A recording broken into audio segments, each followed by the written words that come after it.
Her new book, The Savvy Appraiser, Collect, Value, Divest, tells all her downsizing secrets. Published this month and is available on Amazon. We have a few books here on our table as well. So, another round of applause for Dr. Elizabeth Stewart. Well, thank you for coming. Thank you, RJ. This is the third show I've been with you guys, I think, yearly, and everybody's getting younger, which I'm happy. No, really, truly. And I see some familiar faces. So what we'll do is we'll bring like things over to the table so we can talk about things together. And I just have to tell you a couple of things as regards this book I'm trying to sell to you guys. This is my new book. It's called Collect, Value, Divest, What to Collect, How to Assess Value, When and Where to Sell. And what this is about is so many people over the years, I've been doing this almost 30 years, but so many people over the years have said, my kids don't want anything. What do I do? Yes. What do I do with this? People can do with the stuff based on what the stuff is. In other words, you have to analyze the object. Then once you analyze the object and get a sense of what the value is, you have to know what it is. Then you can decide what you want to do with it.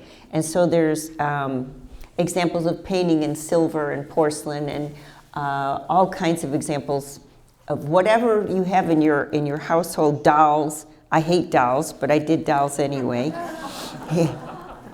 But you know, it's just everything that people collect. There's old board games, and you know, so it's all the various markets, where to sell and how much to sell things for. So if you're interested, you know, I guess we could say, you know, you can always take one of these and buy one and see what you think.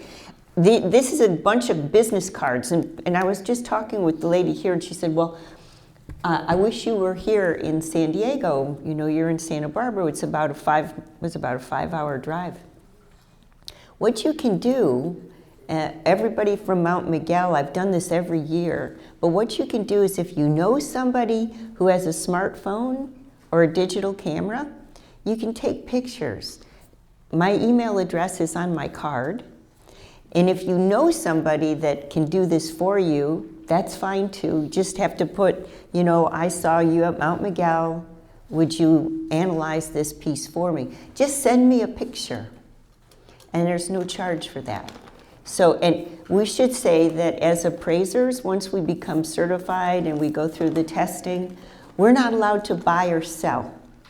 So I'm not going to try to talk you into the lowest price you ever heard for this object, you know, so we're different from dealers in that way. The third thing I wanted to mention is that we're going to give you values today for the things that we're going to look at, but keep in mind that even though I know what I'm looking at, I could be wrong. So I'm going to give you a value, but what a true appraisal is if I get a chance to actually research those things with analyzing the market and analyzing comparable things that have sold, what we call in my business comparable sales. So I just want to let you know, don't, you know, sell the farm on the basis of what we're going to talk about today. As wise as I hope I am, there's always room for further research. All right, we have a deal? Yeah, good, good. What do these four objects have in common? They hold things. That's very good. Color, kind of. Well, I'll tell you that there's different categories of ceramics. And so what we're going to start with is stoneware, which is, some of these are stoneware, but we're going to start with the idea of ceramics as a tree. So if you can think of all ceramics, at the very top of the tree, fired at the hottest degree possible, is porcelain.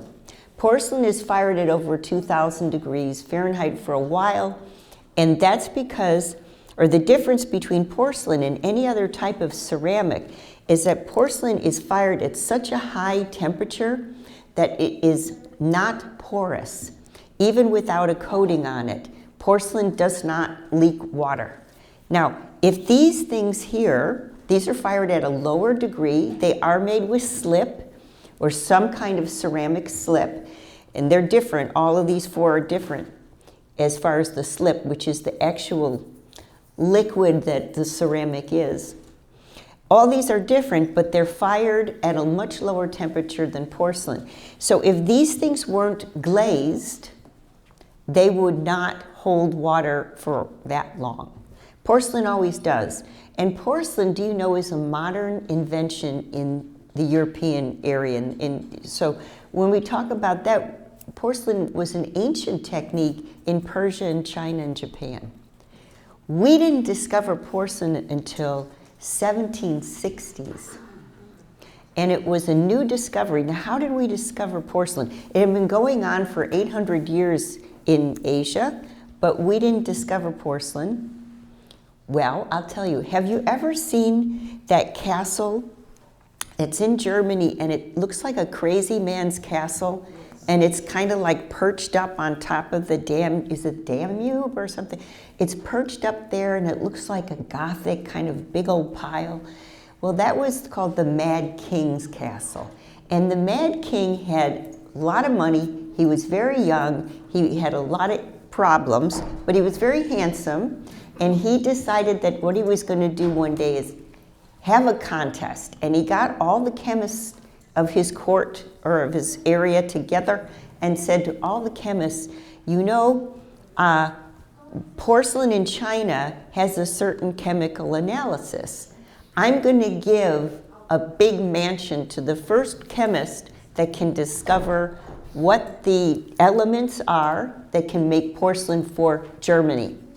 So, at the time, if you remember, Germany wasn't unified. It was different duchies and separate areas. So his duchy, I think, was Saxony. And he said, we want to make Saxony the home place of all porcelain. Well, there was a guy named Bochler, and Mr. Bochler, or Dr. Bochler, the chemist, discovered the elements that made up porcelain. And what was the secret element? Does anyone know? Silicone? No, not silicone. Not heat, no, because they knew it was hot-fired. Let me give you a hint. When your mom called her China, what name did she put in front of China? Bone. Bone china. The chemical ingredient in bone that was the missing ingredient it's called kaolin. Kaolin. So kaolin or kaolin was this missing ingredient that can be found in calcified bones and can also be found in certain chemical deposits. So this particular chemist discovered this element, and Saxony became the premier area of making porcelain in the world. What two factories were based in Saxony? Meissen. What's the other one? Dresden. And to this day, they're supposedly the best out of, well, German porcelain. There's of course Sèvres in France, etc. But porcelain is the top of the tree of ceramics.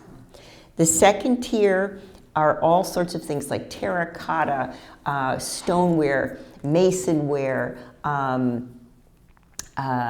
all the china that we probably ate on as kids. That's not really technically china, because it's not porcelain, but it's a different level of firing. That's what these four are. And these four are very different. This is American, this is German, this is Chinese, and this is Chinese as well, or maybe Japanese. I can't read the chop. But these are very different. This is a type of ceramic called Roseville. And Roseville, have you seen ceramic like this before? Have you seen? Can you see it back there? You've seen ceramic like this before? So Roseville has a very distinctive look. And for my taste, it's not my taste, but a lot of people collect it, they really like it. It has this look that's sort of not Art Nouveau and not Art Deco, but somewhere in between. And it's a very American look. I think Roseville is always recognizable because you have these really awful colors. You see, this is a color, to my taste, this color is a typical Roseville color. There's also that Pepto-Bismol pink color, right? There's also that kind of like not really blue color. And so Roseville, and they always had some sort of flower design. Now, Roseville was a great wedding present for people in the 30s and 40s, people given Roseville. And the typical Roseville set was either for the mantelpiece, so you'd have, a bowl, for example, but it always came with 2 extra pieces. So if you had a bowl, what else did you have? Candlesticks. Why? Doesn't seem to go together, but that was the tradition. Roseville, which was based in the Midwest, made a killing on wedding presents like that. So we have a Roseville ewer. Now you'd be surprised, people that collect Roseville are adamant about Roseville because it's so unique, it's so different. You either love it or hate it. And this piece, you could probably sell this piece for around $800. I couldn't buy it, I don't want it. But it is collectible. Okay, now this is a very typical looking piece, and this is the Hofburg. Like I said, I believed it was German. It has that look of a German milk pitcher, and this would probably have been in a set of milk pitchers or pitchers. So do you remember, I don't know if any of you come from farms, but you'd have your range of pitchers. You'd start with small and you'd go up. The next size up, anybody know what the next size up would be holding? What kind of, did I hear something? Beer style. Beer, no, not beer. Well, maybe. Well, the next size up would be water, and the next size up would be lemonade. Lemonade was a huge, common thing to have on the table, but you'd be given a set of these pitchers. Now, this is a thing called Flow Blue. Flow Blue, you'll see how the blue is kind of not very distinct, not very crisp. Flow Blue took the world by storm in it was the third quarter of the 19th century.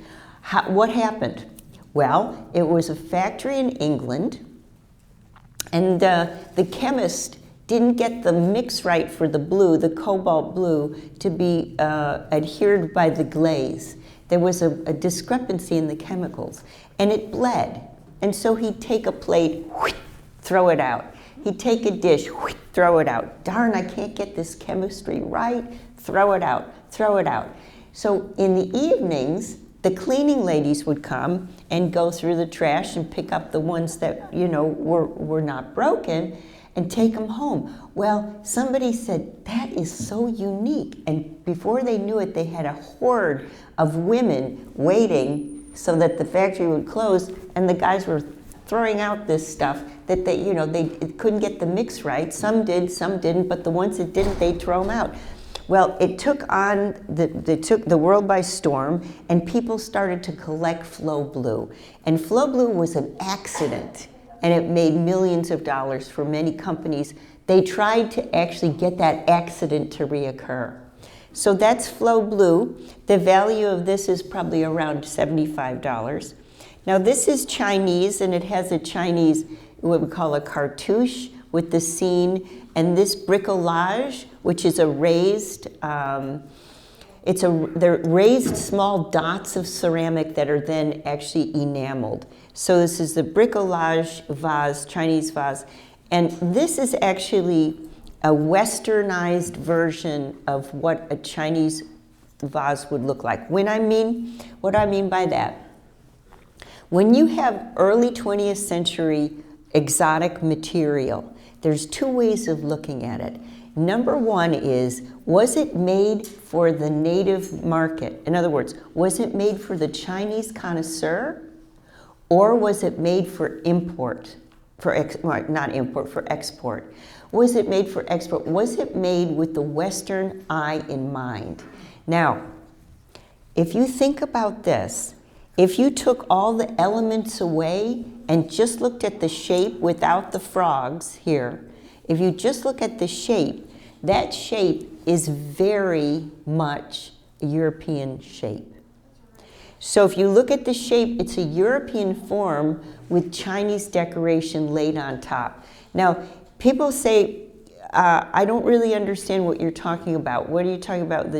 Well, Chinese art has been, Chinese art and design, I should say, has been classic for 2, 3, 4, back to 8,000 years. When you have something that's a shape of a piece of porcelain, for example, that shape has been classic forever.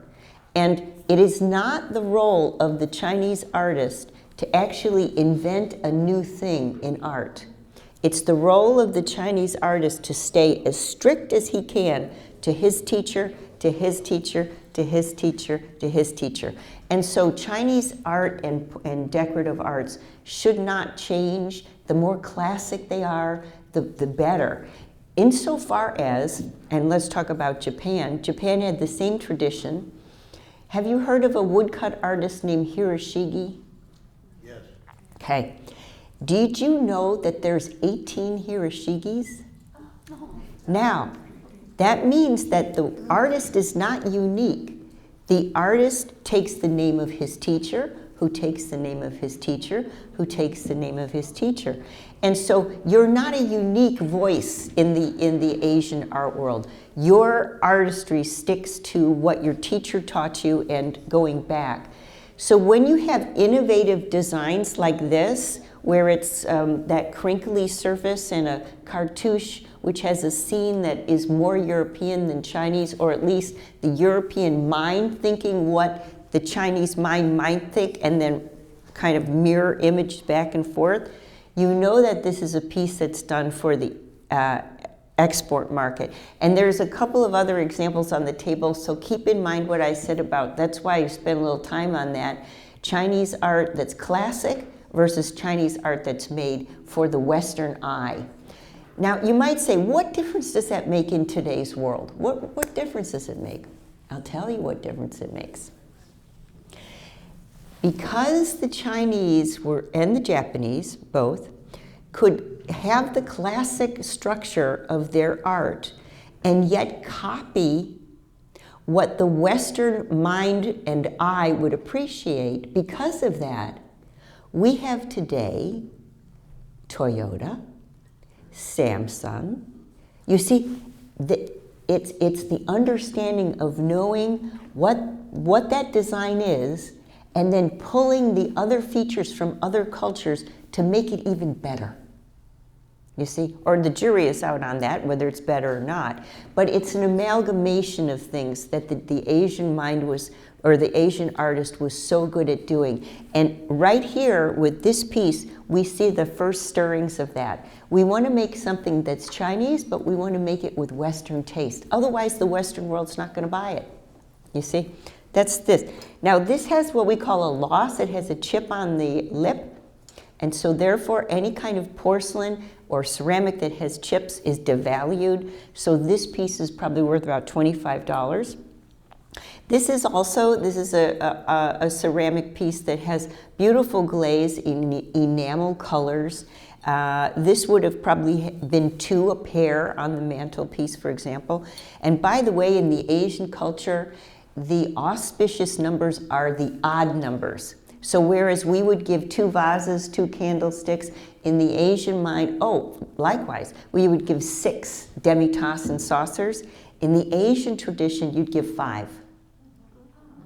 Yeah, so the odd number was the auspicious number. So if there's 2 of anything that's Asian, you know it's for the Western market, because it's not a tradition in the Asian culture. 2 is not necessary. So this piece, we're going to put it around $100 because of the beautiful color on that. Now, you say to me, well, what kind of appraiser are you if you don't know the difference between Japanese and Chinese? Do you realize that that most of the history of those two countries, and is even now today politically speaking, there's a lot of trading of artistic influence. And so there's certain periods where there's so much trading that it's very difficult to say that's Korean, that's Japanese, that's Chinese. So this could be either Chinese, Japanese, or Korean. I think it's Japanese, but it could be Chinese. And like I said, the value is 100. This is also ceramic. This is ironstone. Ironstone is very dense, heavy. Mason ironstone, Mr. Mason patented it in England, for example. Now this is a platter, it's called Verona. And what is this? We talked about this before. What is this blue? Flow blue, right. This is that accident again. Which made everybody millions of pounds, I guess, if you were British. But this platter is probably around a $50 platter. And you might say, well, what does that date from? I would say this is around 1870 by the design. So, okay, well, we can talk about this with our... Now this is a beautiful piece. This is copper lusterware. This is, before we get into porcelain, this is again ceramic. It's copper lusterware, and copper lusterware is ceramic. Even though it looks like copper, it's actually ceramic. And this is English, and this is probably the biggest piece of copper luster I've ever seen. I really like this. This is earlier than it looks. This is pre-Civil War, our Civil War, but of course it's English, so we won't say that. But just to give you a sense, it's the middle of the 19th century. So it's copper lusterware, very English, a cow on one side, a dog on the other. What is copper luster? Well, if you think about, that's copper, and if you think about copper, copper was popular, copper was used for many things, but if you could imitate copper on ceramic, it's even more interesting because when you pour something in copper, you get that metallic kind of smell, and if you can pour something into something that looks like copper and you don't have that metallic, you've got that wonderful look to it, but it's not copper. And it was how do I explain this? The mid of the 19th century, they loved to make things that weren't something look like something else. And I'll give you an example of that. Have you heard of faux tortoiseshell, for example? You see, or any kind of faux painting on a dresser or a piece of furniture where you're making the wood look like some other kind of wood. That was some kind of cultural thing going on in the mid of the 19th century where the people were super interested in making things look like something it wasn't. What was that all about? I don't know, but it was a huge strand in the decorative arts in the 19th century. So that copper luster, people do collect that. I think that's probably around 500 to 600, that particular piece. That's a beautiful big piece. You normally don't see them that large. What might that have been used for? Do you know? To wash with water. This gentleman understood, and yes. So, we're talking 1850. What don't we have? Running water. So he answered that question beautifully, which is, what was it used for? It was used to wash with. So what did you have? You have a bowl, a ewer, and a basin. So it's a ewer and a basin. So it would have had, as part of its set, a big wash bowl. Now, while we're on that, what did you pour? You poured your water from this into your bowl. But what did your washstand, what was on the top of your washstand? Marble. Yeah, you had a piece of marble, and usually there was a little bar on the back for your hand towels or your towels, etc. People say to me, they get called, Elizabeth, I've got a beautiful old washstand. It's got a marble top, and it's got two little doors there, one for the commode. Your commode, you didn't have a potty, you had a little pot you peed in, for example. And you'd stick it there and the maid would take it out. Well, how much are those worth? Let me tell you something, they're really hard to sell. I've seen TVs put on top of them, I've seen all kinds of stuff, but they're hard to sell because what are you gonna do with the washstand today? We don't need It was a standard of life in the mid of the 19th century. But today they're difficult to sell. Now, porcelain, hard-fired porcelain. There's soft paste and hard paste porcelain. We won't get into that, but there's two types of porcelain. They're all fired at such a high temperature that they're not porous. And so porcelain took the world by storm. Previous to porcelain made in Europe, what was the biggest export? If anybody collects Chinese export porcelain, they'll know the answer to that question. It was Canton in China. And Chinese export porcelain was in the holds of many, many, many ships coming from China to Portugal, to Holland, and to England, specifically Amsterdam, London, Lisbon. Chinese export porcelain is porcelain made in China for those three ports. And it's from the 18th century, extremely valuable porcelain. So none of this, with the exception of one piece we'll talk about, could be Chinese export. It's all very European looking. This is a chocolate pot.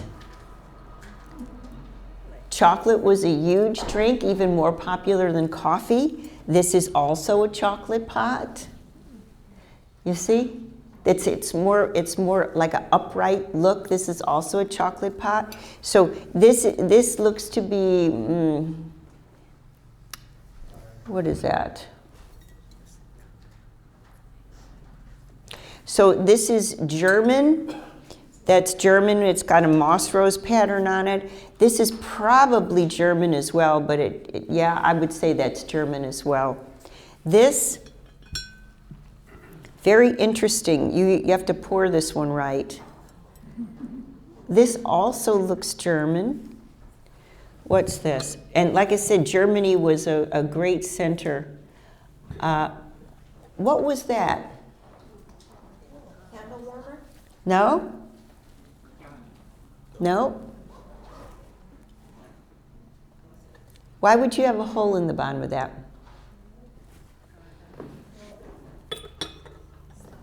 You ready? Yeah. Okay. So my mom, who is 87, 88, she comes from the era where the most glamorous women had height, had hairdos with height. And so she'll get up some mornings now that she's older and she'll say, look, I look so flat. I need some height. In the old days, what you would do is instead of curlers or going to the beauty parlor, you'd clean your brush of the extra hair that was coming off in your brush. Yes, it is. You'd clean your brush with it. You'd take the hair from your brush, you'd stick it in here. When you woke up in the morning and you had a flat look to your hair, you'd make a rat. You'd stick it up there, you'd comb over. We know comb overs now really well. You'd comb over, and there you'd have some height. So this was called a hair receiver. It was meant to, it's a hair receiver, and it was meant to receive the kind, you know how when you clean out your brush, meant to receive that. After you accumulated enough, you'd make a rat, stick it up there, comb it over, you know, you'd have your pompadour for the day. That's a hair receiver. Now, this was part of a set. When I say part of a set, there was such a thing in those days called dresser sets. You know a dresser set, you'd have a little pin tray, you'd have a little powder thing, you'd have a hair receiver, you'd have, what else? You'd have a brush, probably a brush comb, you'd have a little, sometimes a nail buffer, sometimes you'd have a hook for your boots, you'd have a shoe horn, for example, that would be your dresser set. And so that was part of a dresser set also, probably in the moss rose pattern, as you see. And dresser sets were, can I tell you sort of an off-color joke? So dresser sets were a very suggestive present. Let's say I'm a young woman. Well, I am actually, but let's say I'm a young woman. And let's say that I have a suitor. And the suitor is conveying an intention to be closer to me. He would give me a dresser set. What does that imply?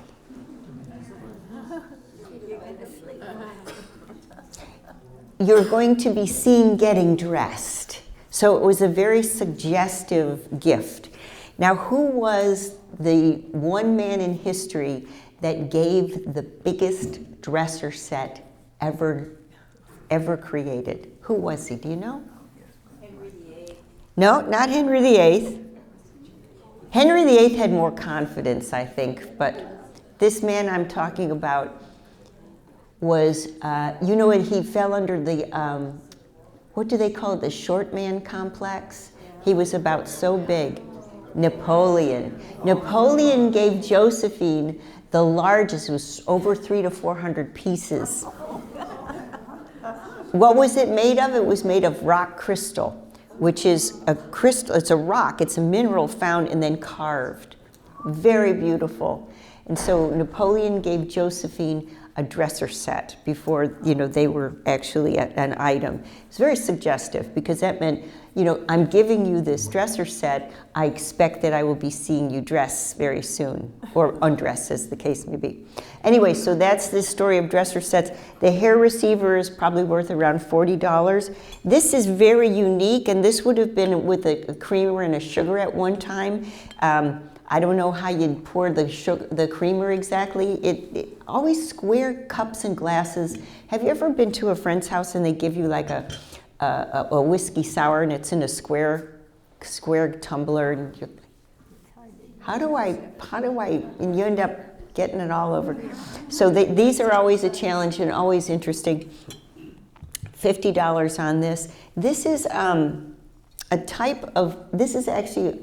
You'd almost call it starter porcelain. This is porcelain this is porcelain slip, but it's not fired at 2,000 degrees. And this is called bisque.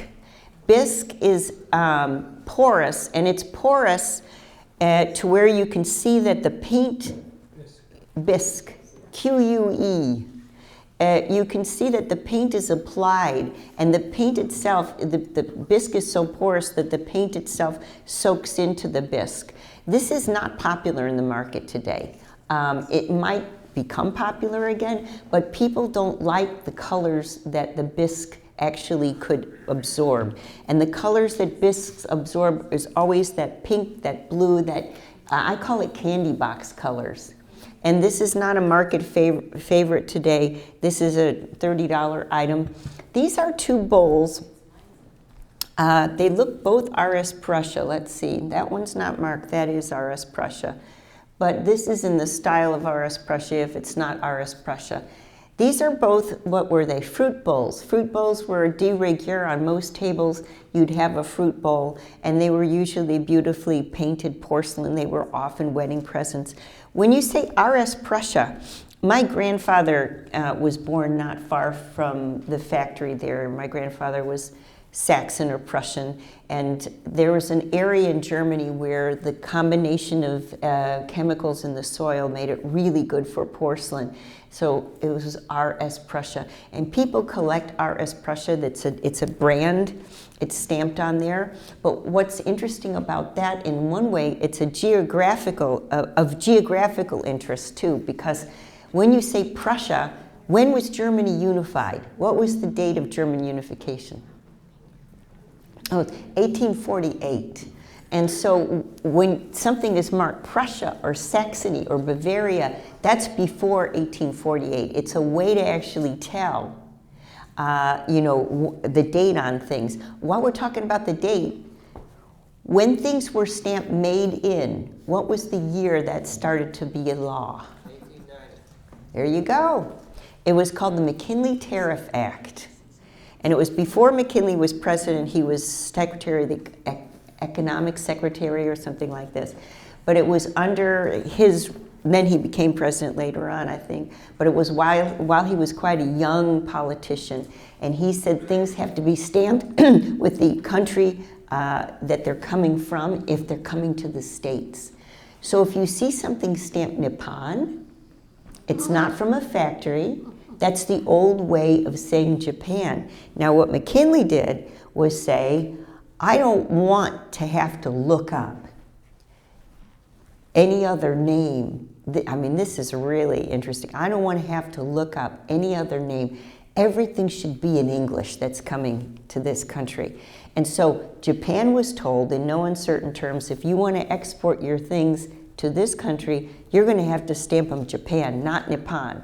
Likewise, you know, nothing was stamped Deutschland or whatever else you're working with. They were all stamped with our way of saying that country. And that was actually a little later than 1890. That was right at the turn of the century when that law was enacted. People say, well, why are you telling me this? It's a way to date your things. Because if you can see that it's Nippon, you can say, well, it's probably 1890 to 1900. If it's Japan, it's after 1900. So the RS Prussia, 200 to 300 on either of those bowls. This is very interesting because this is in the style of Chinese export porcelain.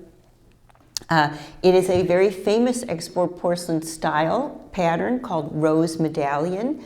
Rose medallion can be in many different, think of it this way, rose, it refers to the fact that the rose is a predominant color in this pattern, but there's also vert medallion, which is green medallion, there's blue medallion, etc., where the predominant color is green, blue.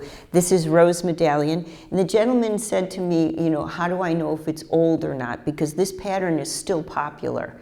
This pattern is still popular. How you tell if it's old or not is the form of the teapot itself. So this is a Chinese form. So do we have a teapot that's, well, you know, this is a European form of a coffee, or excuse me, chocolate pot. But this is not a typical Western form for a teapot. Teapots have a, you know, if you were a kid and you said to, you know, your grandson, so let's draw a teapot, they would draw a different shape than this. What was this? How can I explain this? The sides are straight because it fit in a box. It fit in a padded case, and the padded case would hold the sides straight, and it would hold the hot liquid in there for your lunch break or your tea break. Have you seen those? Sometimes, I know you've seen those. I know you've seen those. This is my friend who was, yes? We had that box. I destroyed it. You've seen as a youth. I destroyed the box of cables. How did I know that was in? I remember it though. I remember what it looked like. Yeah, yeah. So those straight sides were meant to go in a box, and it was a box that had hay or some sort of, what do they call it, vermicelli? No, vermiculite, I don't know what the word is, but it was sealing the heat in and protecting it, and then there were other little spaces for the cups. And there would be somebody that maybe the shop foreman would be in charge of bringing that box to work, and then everybody'd sit down and have tea. This is not a form that we had in the West, so I immediately, when I saw that, said, oh, it's one of those forms that was carried in a box, in a container, etc. So this is Chinese export porcelain style, rose medallion, but those boxes were actually from the third and fourth quarter of the 19th century, stopping around right at the turn of the 1900s. So this is not Chinese export. Chinese export is 18th century, this is 19th century. And so the value is not as great on this. Also, probably originally had more than 2 cups, probably. No, we only had 2 cups in the basket. Do you remember the basket? Okay. So sometimes they had stacking cups as well. So just because it had 2 slots doesn't mean, so you know the value of this, I'm going to say 150. If you had the box, it'd be 400 to 500. I hate to say that. Okay, RJ, come and help me. We'll clear this off. Yes. The price on the two chocolate pots. Okay, so does this have its lid? No. Okay, she asked me the price on this. Without its lid, it's worth about $10. Oh, Yeah, you need that. You need that lid. Yes, yes. This is actually about, I would say 25 to 30 on this. Yeah. So let's do some art. So the history of printing. Okay, perfect. RT, why don't you take it around the room a little bit? Yeah. So the history of printing goes like this. We didn't have a way to do any kind of mechanical copying of anything until the 19th century. And what happened was people developed lithography, specifically a thing called chromolithography. And so lithography was a way to take an image and reproduce it on a stone and restrike that stone so you get the same image again and again. We don't know, we absolutely have no idea how remarkable the reproduction of an image was, because all I have to do is take out my smartphone. I've got 8,000 images in that phone alone. We have no idea how unique a reproduction was of an image. So the first lithography was actually invented in the late 18th century, started to become prevalent in the 19th century. All of a sudden people could reproduce objects, prints. So we have lithographs. In the Asian countries, they've been making multiple images by use of woodcuts. So you'd cut your wood. It's sort of like potato cuts. Remember when you were a kid and you made potato cuts? Woodcuts were the same. You'd cut your wood and you could make multiple prints. But we, until the 19th century, had no way of understanding what a multiple was. Now this is a print from an artist. I happen to know this artist very well because I'm an admirer of her. When you say her, this is 19th century. There were not a lot of female artists. This was an artist who was Rosa von Her, and Rosa was an animalier. What's an animalier? She made a career out of painting animals. And she became very well known. She was a little tiny woman. She dressed in men's clothes, and she painted very virile animals. She painted bulls and horses, and she was just out there being a female person that painted, you know, the biggest, most muscular horses she could find. She became very famous, very well known, and so therefore this is a print. It's not an original, but it's a print from a painting. Now the next question you will have is, why? How could they get away with that? Isn't the painting copyrighted? Could we just go and copy any painting? The answer is yes. Until the copyright issues came to the fore, yes, you could copy whatever you wanted. And the artist might have also allowed it. In some cases, both happened. They didn't really know that their work was being copied, or the artist said, yeah, sure. But there wasn't this. Can you imagine, copyright is such a big issue today. Then it was like, well, you don't really see copyright much at this period at all. At all. I mean, it wasn't a law, it wasn't a rule, nobody knew about it. So it's Rosa von Her print. We're going to put 200 on that.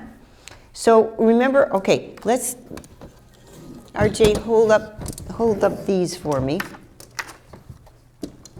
All right. Can you hold both? Okay, maybe take those around. You remember we were talking, when we were talking about the little bricolage pot, we were talking about works that were done in the Asian countries for the Western eye. So this is a great example of works done in the Asian country for the Western eye. So this is, there's silk, the backdrops are painted gouache on paper. This is silk, and it's padded silk. It's in a tradition that is not really Chinese, not really Japanese, but it's not even in a tradition in any Asian household to glaze something and frame it and hang it on the wall. You see what I'm saying? So it's a combination of two elements of culture coming together. And those date from probably the second quarter of the 20th century, and they're not worth a lot, they're very interesting because they're two cultural elements coming together, but maybe 400 the pair on those. This is kind of an interesting piece, and I'm going to have to actually take this gentleman's card and his email address and get back to him because I've got to look this artist up. This is an artist who's known to me. It's Grant Wood. Everybody knows Grant Wood. This is an artist that's known to me. And this is an original print by Grant Wood, and it's signed Grant Wood, and it probably dates from the 1930s. Now, Grant Wood had, now this here again, remember I told you, I could be wrong on some of my valuations because I'm working off of memory here, but Grant Wood had a lithographer, a print shop that he loved. And other print shops could print his things, but he had one particular print shop that he loved. Now, the art market looks at the works that are collaborative between Grant Wood and that print shop as the very most expensive of all of Grant Wood's work, print work. So what I'd have to do, and he's had it beautifully framed, but what I'd have to do is to see if I could find if this image was printed by another print shop. And then I'd have to narrow it down to say, even though it was printed by two print shops, this was the right print shop. To really ascertain that, we'd probably have to take it out of the frame. But we don't have to do that yet until I find out if there was at least 2 or 3 other printers that did this image. The other thing that determines the value of an image, oh, and by the way, the gentleman's parents, he inherited this, also had a book called American Prints. And so he brought the book American Prints. The book itself is probably worth something. When you have a print, look very carefully to see a fraction. What does that fraction tell you? How many copies? Yes. Yes. So if you have a multiple, print is the same way as saying multiple because prints are multiples. If you've got a multiple, look for the fraction. The fraction will be 1 over 50, da da da. As a matter of fact, don't tell anybody, but John and I just did an appraisal for a gentleman in a situation, in a facility just like yours here. And you don't expect to see such a thing, but he had a Picasso on the wall, which was I think 36 over 50. What does that mean? It was the 36th strike of a run of 50. So you always look for the fraction. Now people say to me, well, is 1 over 50 more valuable than 50 over 50? And the answer is no. What is more valuable is the lower the addition number. So if it's 50, 30, 20, that's more valuable than our dear friend, the most horrible artist in the world, Thomas Kincaid, who has done, I can take 10,591 over 20,000. The run of his editions are 20, 30, $40,000 or 40,000 edition runs. What you want is a low fraction. This, the framer has mounted it so I can't see the fraction. So we'd have to take that out of the frame to see if we can see the fraction, because if it's only 50 of those were printed, the odds are in how many years since 1936, how many years is that? But 80 years since then. So you'd have to figure, okay, maybe there's only 30 left, in which case you see the value goes up. So the jury is still out on that. I will get back on that one. But it's beautiful. Nice to see a Grant Wood.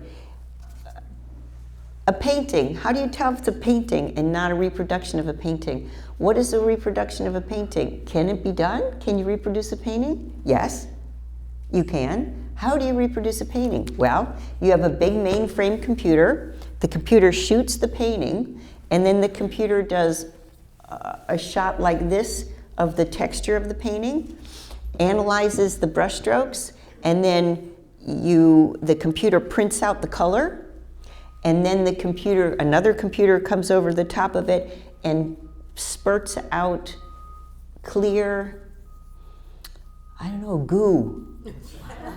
And the clear goo picks up the color that's been laid down already and imitates the brush strokes. See what I'm saying? You can imitate a painting. You can reproduce a painting. It's called the giclée. French word, giclée. You can imitate a painting. It can be imitated. When I look at a painting, I look with my fingers. So I'm feeling for the surface. But with a good giclée, you can also feel the faux brush strokes. But you know, this is an oil painting. You can see the oil sitting on the panel. You can see that there's a small signature here. You can also see it's really, really dirty. Well, this happens. The thing is that you can clean them yourself. Yes? How long have you been doing giclées? Pardon? How long have you been doing it? Okay, so there's been photomechanical imagery since the development of well, not since the development of the camera, because the first photographic print was 1836. But right at the beginning of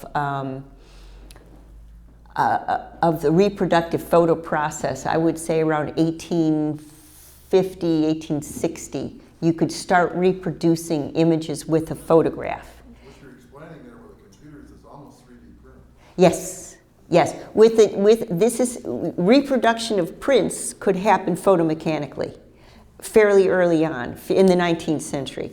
But the reproduction of paintings where you get the 3D texture dates to Kincaid. Good old Thomas Kincaid. Basically, his shop kind of premiered this or did this technology better than anybody else. But it is a type of 3D printing, and it's very interesting to watch because it's a huge, great big computer or lens that's capturing all the nuances of the painting. I have seen paintings that I mean, I've been doing this 30 years, and I've seen paintings where I cannot tell it's not original.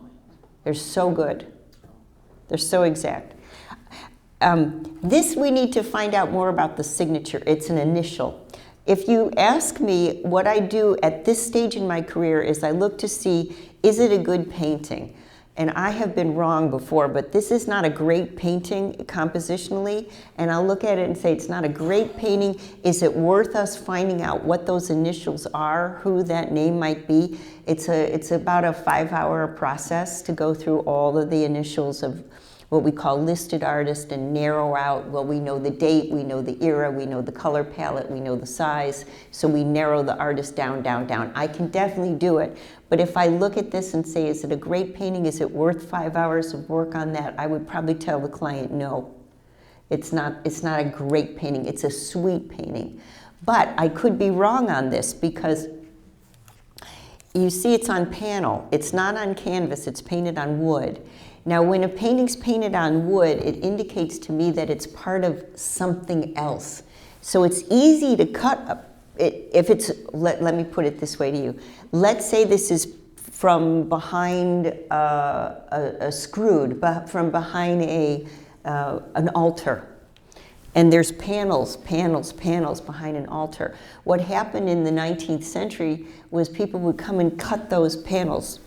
So you'd have one scene here, you'd have half of Jesus here, you'd have parts of John here, you'd have, and you know, they'd sell those. And so when I see a panel and when I see a truncated composition like this, I always think, well, could be that this is from something larger. You see? So I would say on this, I would give this about $100 value.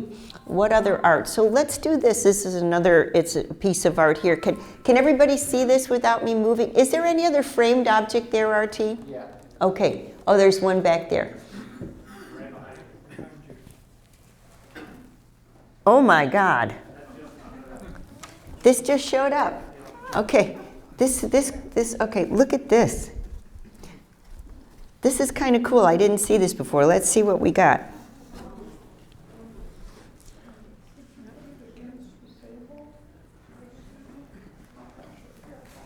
Igor.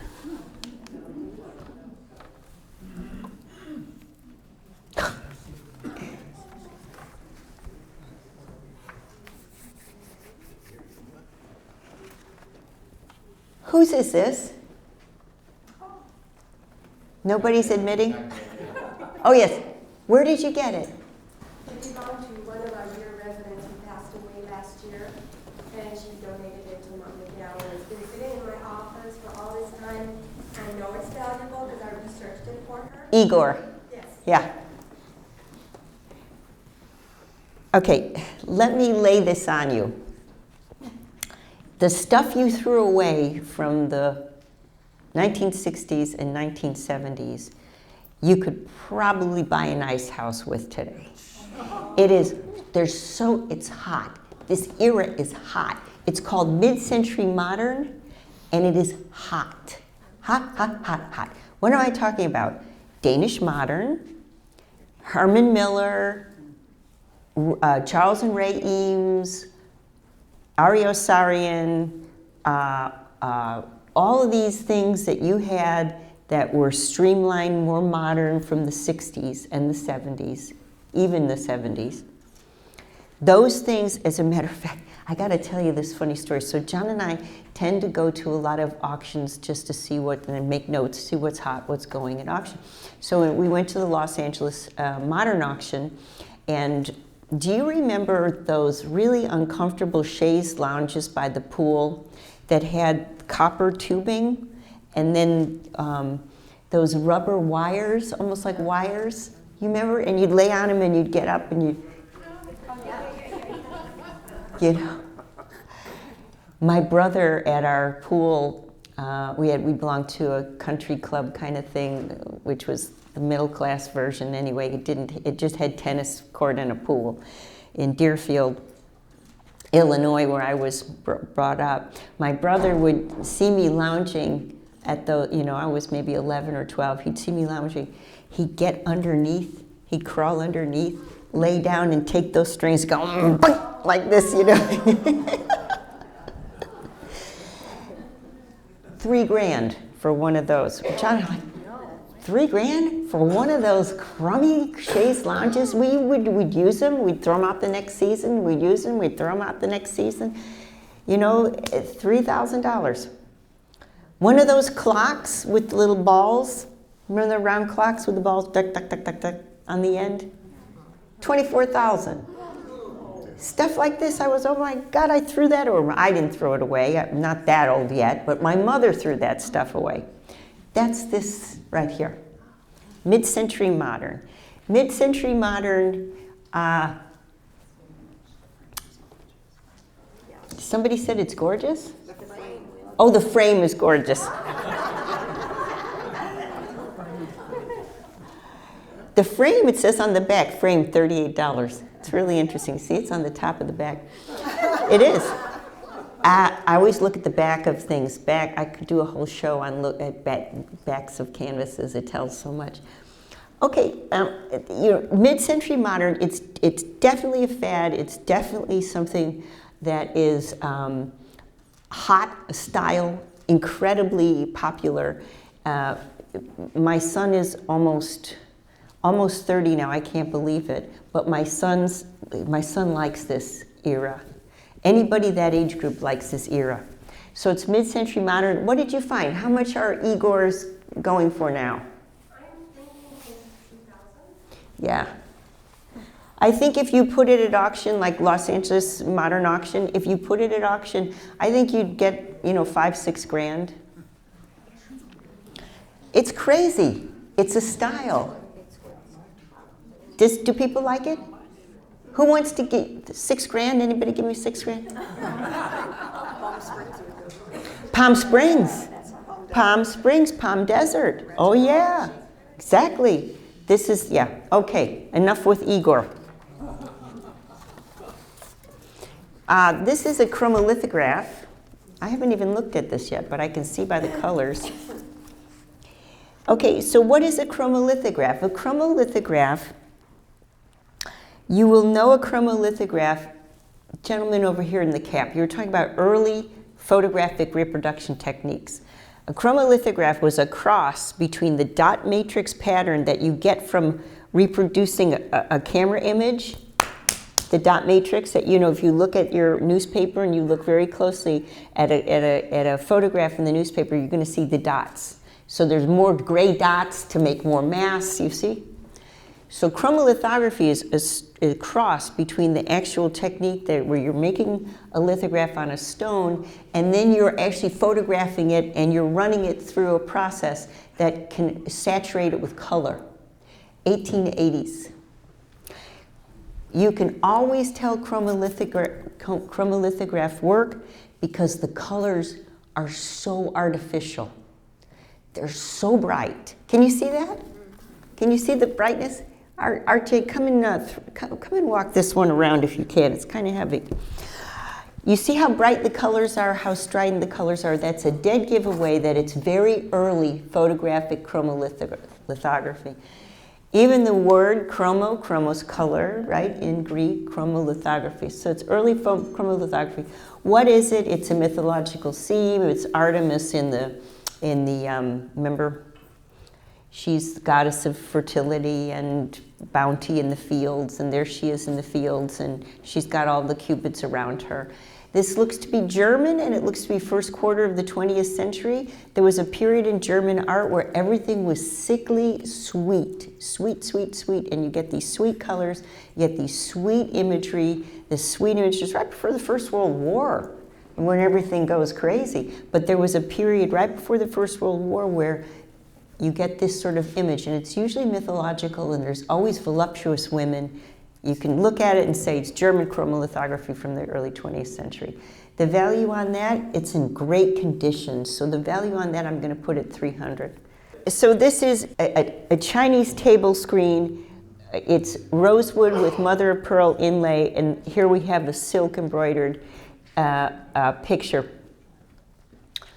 These are rare, especially this size. Very beautiful embroidery, really well done. There's all of the auspicious animals in Chinese mythology. You have the deers, a pair of deers. You've got the peacock. You have the herons. You have the monkey. You have the swallows. You have the crickets. See? And bees and butterflies. And you've got this scholar stone here. Who broke that glass at one time? Because now we have non-glare glass, which is wrong. We need to reglaze that. The glass, I can hear it. It's non-glare. Okay, so first of all, this is a cross collectible, first of all, because it's valued as a piece of needlework. But it's also valued as an antique, so as a piece of needlework. Have you heard of the 1,000-knot technique? It's a beautiful lost art, Chinese embroidery. So I'm going to put the value 1,500 on that. Children's books, more than any other books, condition is everything. What's the problem with this is it is falling apart. Condition is everything. But this Beatrix Potter, you know, in good shape, be $200 to $300. In the condition it's in, we're talking more, you know, $40. Condition with books is everything. This is, okay, let's talk about these. These are, look at the outfits. RJ, you can definitely take these around because these outfits are so fun. This is the relatives of the famous writer Aldous Huxley. There's a lady in the audience whose name is Huxley, and these have been in her family, her great-grandmothers on both sides of the family. And then, I don't know who these are, but take a look at the hats and the outfits. Wonderful. And now, we'll tell you what these are. Well, they're daguerreotypes. And Mr. Daguerre was a French inventor, a very eccentric man, French inventor. And we're talking right around 1850. And he developed a process to do an amalgam on metal from a photographic plate, also a tintype called tintype. The other type of daguerreotype, although probably somebody's going to say, no, you're absolutely wrong, there's a chemical difference. But collotype is another way of printing on metal, which was also very popular. And what you could do is you could make one print. You can't make multiples. So it was, I mean, you can't say, oh, like your grandson's school portrait, you can get, sheets of 200. With a tintype, a daguerreotype, a collotype, it was just one. So you sat there as still as you could, and there was one done, and that was it. No more than that. Usually they were kind of expensive, and people always ask me, so I have a daguerreotype, can you give me guidelines for value? And I can. The guidelines for value of a daguerreotype. What makes a daguerreotype valuable? Number one, if the person is dead in the picture, it's valuable. It's true. There was a tradition in the Victorian times to do pictures of especially dead babies. Yeah. Dead babies and dead people are valuable. For some reason, you'd want to go in, somebody died, you hired somebody to come. Those cameras were like this big. You hire somebody to come and shoot a dead person. That was done. Now they do videos. Of dead people? They do videos of dead people. I have a Filipino girlfriend, and when her husband died, they did a video. Wow. Macabre. Macabre. So we have, if the daguerreotype pictures someone dead, it's valuable. If the daguerreotype pictures someone in military uniform, that's better than a private or a sergeant, that's way up there, and the uniform is interesting, you would research who it was, could be a celebrity. If it's a celebrity, it's valuable. If it's a common person, it probably isn't, because there's still quite a few of them out there. If there's something different about it, really different, like for example, her hats with that great big ostrich plume, more valuable than your average daguerreotype, but not usually. We did discover 2 really valuable daguerreotypes from the deep south of black slaves, children with no shoes on, sitting for the first picture they ever experienced in a field. Now that's rare and that's interesting, but this is not, and not valuable. The Huxley connection is interesting, not of extreme value though. So daguerreotypes running for about $150 on the average. If it's a dead person, if it's a dead baby, now you're talking money. Little music box, I love this, absolutely adorable little music box. It's no longer working, no longer has its gear, but these were collectible. They were made for kids. $100 on that. A real one, there's many imitation banks. This is a real bank, you can tell by the screws. Is there, old screws look different from machine or screws today. This is a very beautiful new old bank. The piggy sits there and the penny goes into his mouth. $600 on that. So these were little boxes given to the troops. In the First World War, this would have a little tobacco in it, maybe a piece of chocolate, etc. So there's the Queen on there, and this was a gift to the troops, the British troops, in the First World War. And that is about a $100 item. This is, whoa. Where's the signature? Oh, yes. Have you looked up a carrier? Have you looked? Yes. What did you find? Apparently copied after or studied contemporary of Rodin. Contemporaneous with Rodin. So it was through my family, and I didn't know if it was just one of those things that was created for commercial use and might not have been the original thing. Yeah. So if he was a contemporary of Rodin, you do have the copyright actually enforced by then, and so that this was a recast. You can do a mold over a bronze, and then you pour the bronze into the mold, and you can recast it negative to positive. In this case, this does not look like, it doesn't feel like a recast. It's too crisp, and so I don't think it's a recast. You could hear this one needs to be researched. So if you send me a picture of this to my email, I can look at that and see. I will tell you that the subject matter, the subject matter, if it's contemporary with Rodin, you know, we're talking last quarter of the 19th century, first quarter of the 20th, this would not be the highest of the art form from that period. This is too romanticized to be really hot collectible from that period. But the artist could, let me look into that. That needs to be researched for sure. But send me a picture of that. So a singing bowl. So we have a brass singing bowl. I always hope to find these because I'm always hoping that people think they're salad bowls and I can pick them up, but they're tuned to a certain tone so that you can meditate with the sound. Can you hear? Yeah. So it's a bronze singing bowl, and this looks to be South Asian. These can be valuable depending on the. We did a whole analysis. John helped me because he's a science kind of technical geek kind of guy, and he helped me do the register, the hertz. You know what a hertz? So, huh? Silence. Yeah, that's right. So we did an analysis of that, and we found, okay, that certain wave patterns were more conducive, or the art world considered the. Certain frequencies will make you, sort of relax, and certain ones will make you excited. That's right. And so that was one of the ways we were able to appraise a bowl that was being given to a museum, actually. We'd have to do an analysis on this, too. Because there's an artistry in not just the workmanship, but the sound that it's created by the shape. So jury is out probably around 600, John? At least. Okay. All right. Depending on how old it is. Well, it's got a chop on it, which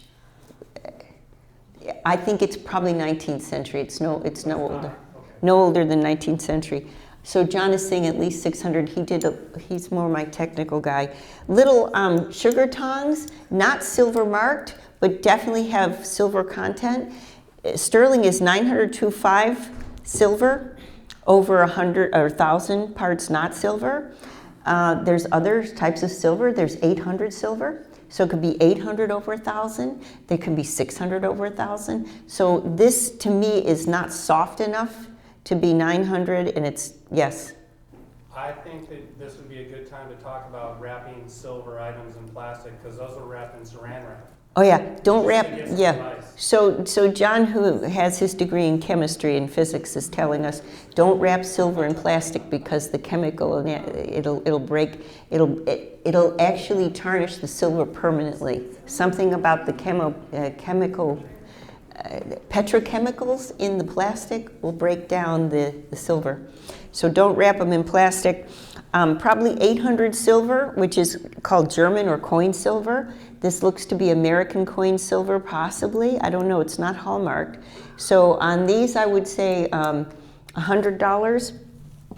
Here we have Chinese. This has a certain percentage of silver, but very, very low. How can you tell? Well, silver is malleable, it's soft, and it warms up really fast. So if you can get something to warm up really fast, you know it's probably silver because, it conducts heat. Silver is more conducive of heat than, sterling is more conducive of heat than any other grade of silver because then it goes down the ladder as far as sterling content. So, or silver content, excuse me. Little silver of some degree, we're going to say 50 on that. Copper pot, this is 20th century percolator style. Looks to be English by the shape. Kind of colonial, isn't it interesting, but not colonial because it's 20th century, 75 on that. So we looked this up because I wasn't familiar with this. Longaberger baskets, hand woven. It's a 1999 it's marked. And they're collector's basket, obviously by a wonderful basket. I love the baskets that we saw. I don't know anything about this. This is not, see, it's 1999, so it's a collectible. It's not really an antique, but I like it a lot. Who owns it? How much are they going for? Well, I purchased it and it was just under 100. But now, do you know what they're going for? I don't know. I need to follow up. Yeah. So this is too new for me to really know much about. It really is. 1999. Yeah. Yeah. So, but I like it. You know, if this was a, you know, the baskets you get from Maine with the ivory and those can be thousands of dollars. So I can't help you with that, but yeah, if you email me, maybe I can find out more about it. Little piece of Norwegian rosemalling. Everybody know what rosemalling is? So it's making these roses with a sort of like a spongy brush, very much known to any Swedish or Norwegian painter. A little butter, wooden, but a little butter tub. Probably $100 on that. Two really interesting things here. Yes, they really did this. A lady's shoe on a platform. Oh yeah. Well, if you had your feet bound, right? So a lady's shoe. Yeah, on a platform, and it's all handmade and hand done. And notice how interesting the mechanics are of this, because if you've had your feet bound, okay, so if I'd be a tall person, I guess, but if I was as tall as I am and my feet were this small, what I'd have to do is have some kind of way of moving forward, because, so look how the shoe is made, see? You see? So it helps you move forward. 400 on that. Likewise, little baby trainer binding shoes in silk. Yeah. And probably 200 on those. Evening bag with micro beading. Micro beading is a style of Italian beadwork. Micro beading, very, very pretty. Micro beading, 400 on this. People collect micro beads. 400 on that. This I think is spectacular. This is her grandmother, and she's standing in her wedding dress. No, wedding dresses were not white. That was a very new invention.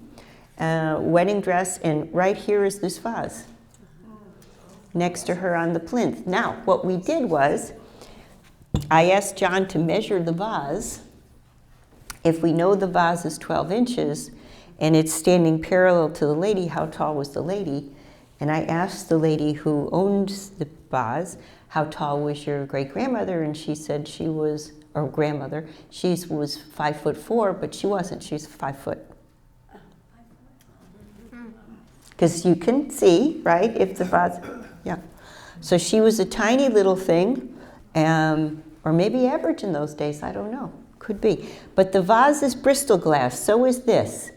Bristol glass was meant to look sort of like a porcelain, but it is glass, in fact. This is a rose bowl. This is a Bristol glass vase. They always came in pairs. I said to the lady, where's the other one? She said it was broken. Probably, maybe even sometime before, because she's only standing with the one here. But you can see if she's standing in her wedding gown with one vase, how she treasured the vase. Today, the Bristol glass is worth 200 or so, 200 on the vase, 100 on the rose vase. This is a little fairy lamp. You know, you put your candle in there. And the old days, the fairy lamps had smaller openings up top. This is a more modern version. And the fairy lamps would have a coil of wick. And you'd put the oil right in the coil of wick. You'd stick the wick over the top. So it's an early lamp. Does that make sense? So it was absorbing, the wick was absorbing the oil, and the wick would, so it's an early fairy. This is a more modern version, so $50 on the fairy lamp. Cut to crystal bohemian glass. So this is cranberry glass. It's blown once clear. The second blow is going to be cranberry color. Then the artist will come, or the engraver, against that wheel and cut it down to the first blow. So this is called cranberry cut to clear. This is a decanter. And what is it for? Is it for booze? Hmm? Yes, she got it. It's a barber bottle. So in back of your chair, a barber bottle, in back of your chair, you know, the guys doing your hair, you'd have all these tonics, you know, and you'd pay 10 cents for this and blah, blah, blah. And there were a range of barber bottles, and that's a barber bottle. Bohemian, late 19th century. This is beautiful. My sister in the antique world, we knew all the same people. As I came, she was here earlier, and she was like, oh, you know Mr. Bustamante, do you know this person? Yes, all these people. She used to do shows. She was an antique dealer and did shows for years and collected these. These are perfume diffusers or atomizers. You put little kind of what do you call it, little cotton things of perfume inside these little baskets. This is all Murano glass from Italy, blown into beautiful flowers. And you know, this would be on your table, and when you opened it up, the scent would fill the room. So this is a early, well, not early, this one isn't that early, but this is not, third quarter 19th century? Okay, so she's saying fourth quarter 19th century. Fourth quarter 19th century perfume atomizer. These can be valuable. 800 on this. This is earlier than it looks. So this is early pattern glass. I can tell it's earlier than it looks by the color. So this is a color that was beloved by the late Victorian era. This odd color, this gold. So we're talking about 1890. So this is a little sleigh, 1890. As a matter of fact, patented May 26, 1886. I'm 4 years off. So this is a pattern color beloved by the late Victorians, little sleigh, and it was meant to hold candy. Or if you were getting married, it was meant to hold calling cards from your girlfriends. And therefore, it was termed a bride's basket, and it was sitting by your front door. People would come in and put the cards, and you know, they wanted to come and congratulate you and all this. So the value on this is probably 150. Press glass can be early, because press glass was an American development that started right at the beginning of the 19th century. An old shuttlecock, this is a beauty. All right, John, you'll have to take a look at this one. John does all our machinery. But look at the way this is made. All right, John, take a look at this while I do one more thing. But notice look at that. Here. Let's take a look at that. And so John will give us a report on that while we finish up. Okay, we've got a Viking boat, Norse-style Viking boat. I must tell you, this is really interesting. It's a tourist piece. It's made for the tourist market, but what a cool piece. It's got its little harpoons, see? Little harpoons and little oars. Take a look. Look at these little oars. Little oars. I will tell you something. The coolest thing I've done in almost my whole entire life was take a tour from the Outer Hebrides, Scotland, all the way up to Iceland. And I traced the Picts and the Vikings, and you know the early Scots that came from that line, because my son's father is a Scot, and so my son has Viking blood, and I was able to see some of these that are truly old in the museum in Iceland, Reykjavik. Really cool. Has anyone been to Iceland? Really cool place.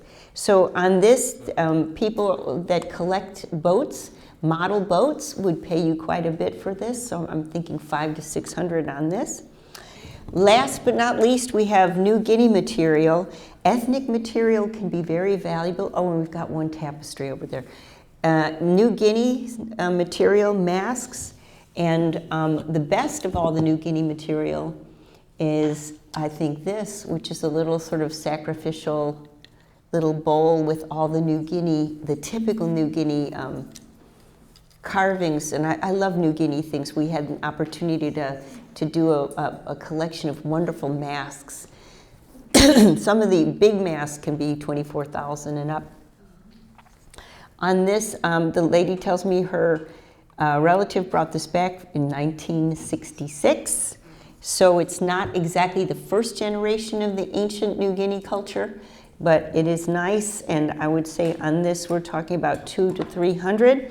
On the mask, probably 75 each. And these are very nice. So the baskets too, also New Guinea material. Not old enough to be truly extremely valuable, because by now, in the 60s, we have a generation of people collecting souvenirs. So not extremely valuable on those, 175, something like that. A tapestry with a cute design. This is, remember we were talking with this gentleman here, we were talking about machine. The first computer was a loom. Think about it. First computer was a loom. This is a mechanical, you can see the mechanical structure of the tapestry. So this is not a valuable tapestry because the most valuable tapestries are actually handmade. So we're talking Aubusson, handmade tapestries. So this is an Italian mechanically made tapestry, and these go for about 75 to 100 each. And it looks like we've got like a Norwegian, I was going to say Icelandic sweater. People wear these all over Iceland and Norway. Not very valuable yet, but hang on to them. They are getting more valuable as they're getting more scarce. Right now, about 75 on those. This is a blown glass lamp. This is a repoussé lamp. So repoussé is to take the concave to convex. So it's to push out. A repoussé, this is a blown glass. And very pretty. Not probably ever was an oil lamp. How do I know? Because the electrics look like they're too well done. So this is a reproduction of an oil lamp. The oil lamp itself probably, if it was to have been redone, do you know what I'm talking about? When you take a lamp and then you electrify it, so it was originally oil, and then somebody comes along and drills something right through the middle and destroys the whole thing. So this looks like it's the second generation. So yes, John, it looks... Well, sorry, when you're done with that, I have a question for you about the shuttle. Okay, it looks to be 1930s, where the 1930s we have an era called Hollywood glamour. I call it early brothel, my favorite period, because it's really fancy and pink, and I love that. So that's an early brothel lamp. Not really, but that's my term for it. And that period is not in style yet, but wait, it will be, because it's starting to catch on with a trend called Hollywood Regency. If you've heard of that, keep your ears open. That piece, here. Oh, good. Good for We're going to say that's about a $300 lamp. Is that going to fall over? Did you give a price on the cranberry glass? I did, yes. I said 150 to 200 on that, yeah. That long would be so difficult. What is that? The shuttle? Yeah, what is it? Oh. She's asking what this is. It's a, John? Yeah, that's what, I wanted you to explain a little bit about how you use it as well. Throw it through, right. Huh? Oh, okay, so it's a shuttle. So if you're going to mend a net, it's like a big needle. And you throw the shuttle. And have you seen people that are, yes? How much did you say it's worth? John is saying 50 to 100 on that. Say that again. 50 to 100 on the old shuttle. So that's not making fabric. No, this is for nets or for, yeah. Can it also be used on a weaving loom? Yes.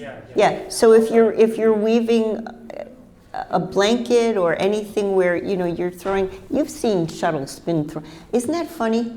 I once did a talk, and I was before someone who did a talk on raising chickens in your own backyard, and I was on second, and I was listening to the audience, or listening to him speak, and the audience was looked to be about 20 to 30-year-olds. It was for a university.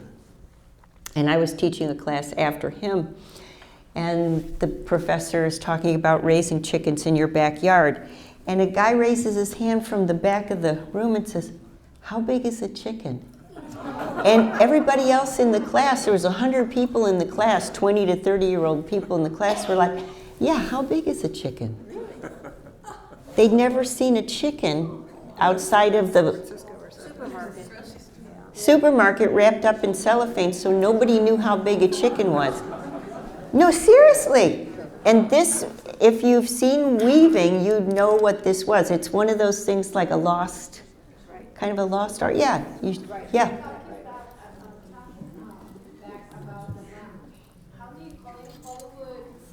Hollywood brothel?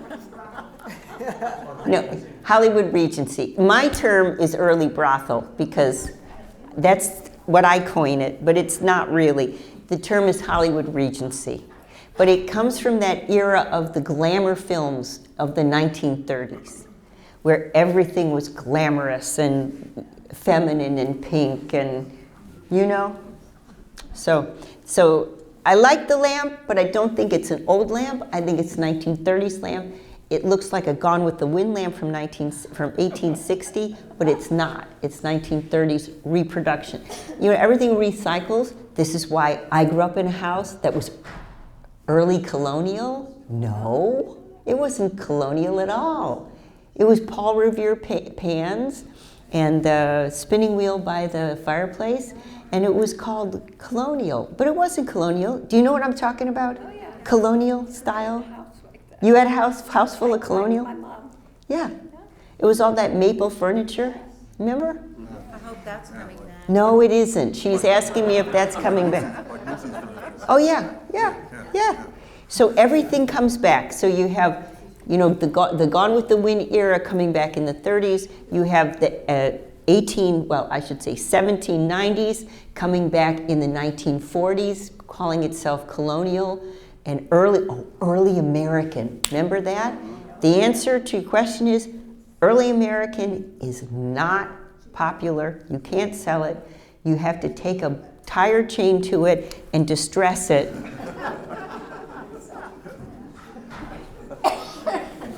And finally, we have Barnum and Bailey Circus. Right. Does they want me to talk about that? All right, so the issue is we've got two issues. Number one is his father. I don't know if everybody heard. His dad was a wood carver. This is one of about 13 circus-related carvings that bestrews their living room. There is no established market, so we don't. Your father didn't sell. So there's no way of getting a price for you. What we can do is to say that it falls into the category of almost tramp art or folk art. Yeah, it's a folk art. Folk art, but it's too new to be folk art. Folk art is typically 19th century or earlier, so it's not really folk art, but it's 20th century folk art. And that we don't really have a market for yet, but we will, because, you know, and the theory is the things that people don't do, what don't they do? They don't smoke, they don't carve wood, and they don't sew. And they don't use movable type. So all of those things, those four categories, will be huge in value because they're gone. And so on top of, the circus is gone. That's right, exactly what I'm saying. The circus is gone, and so is carving in wood in this tradition. So I can't set a value for you now. I can say that there isn't even any comparable sales at auction that I know of now, but it is one of those that is going to be obsolete by virtue of the theme, circus, and by virtue of the medium, wood carving. Okay. So. Okay. Is obsolete good? He asked me, is obsolete good? When someone called me obsolete, they fired me. Yeah, no. Okay, so the determinants of value, condition, size, medium, but the biggest thing is rarity. And if something is obsolete, it indicates to me that it is rare or becoming rare. We kept the drawings that my mother made that created created these animals and these wagons. So he kept the drawings that his mom made that created those wagons, which adds to what the provenance. Remember what Mrs. Huxley was saying back there. And one more time, year number 3. I hope we see each other year number 4. But thank you. Thank you for being here.